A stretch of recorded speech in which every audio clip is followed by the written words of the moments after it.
بسم الله الرحمن الرحيم waxaan halkan maanta ka dirayaa baruurdiiq walaalahayagii lagu xasuuqay iyo kuwii dambe ee laga barakiciyay dhulkooga ee dawlad deegaanka Cafarta iyada oo wadata ciidamada dawlad deegaanka Cafarta maleeshiyaadkoogii qaar Eritrea ka yimiday kuwa loo tababaray inay Tigreega la dagaalamaan iyo in badan oo kale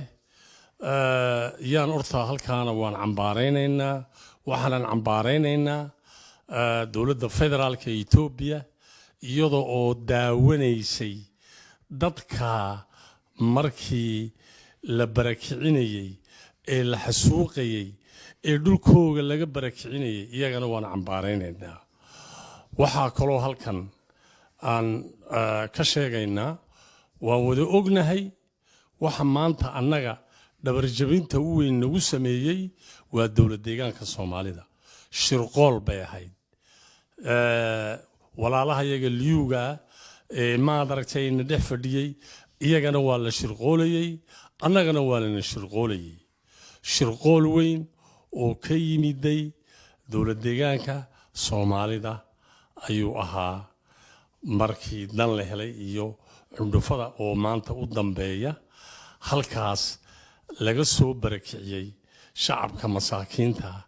ee dhulkooga deganaa reer miyigii agagaarka deganaa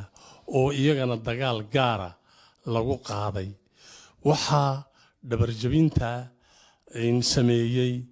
waxa shirqoolka sameeyay waa dawlad deegaanka Soomaalida shirqoolkana maanta ma dhicin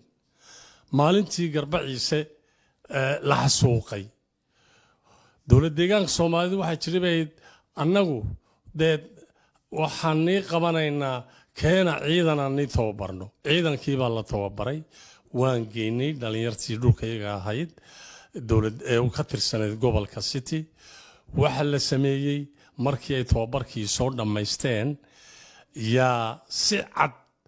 la yiri nima geynayna dhulkiini waa la kala daadshay waa la kala diray maalinta dambe iyay cundufo iyo dan la helay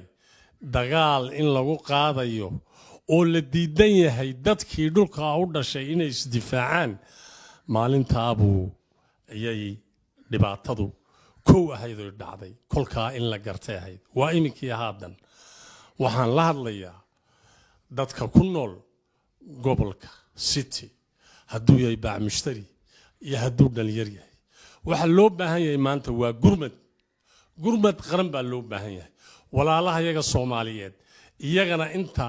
damqanaysa ee ka damqatay shacabka sida loo xasuuqay ee sida loo barakiciyay inta ka damqatay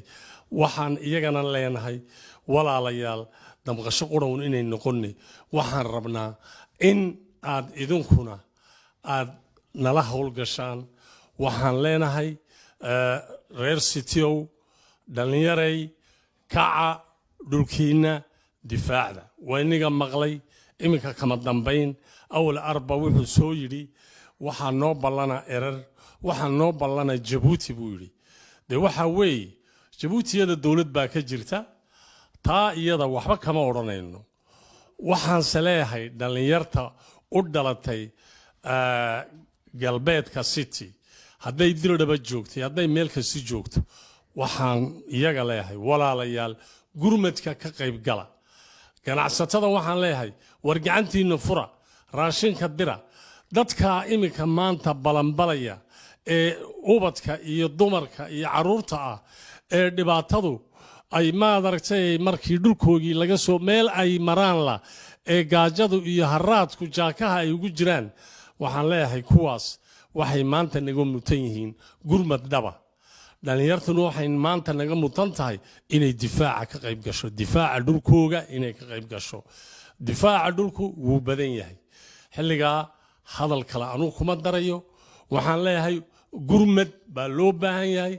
reer City-ow in la saa lagu aamuso oo aan daawano maaha maanta nagumana habboonana waxaan leeyahay reer City-ow dhammaantiin gurmad hadduu dhalinyar yahay iyo hadduu ganacsato yahayba ayaan leeyahay salaamu calaykum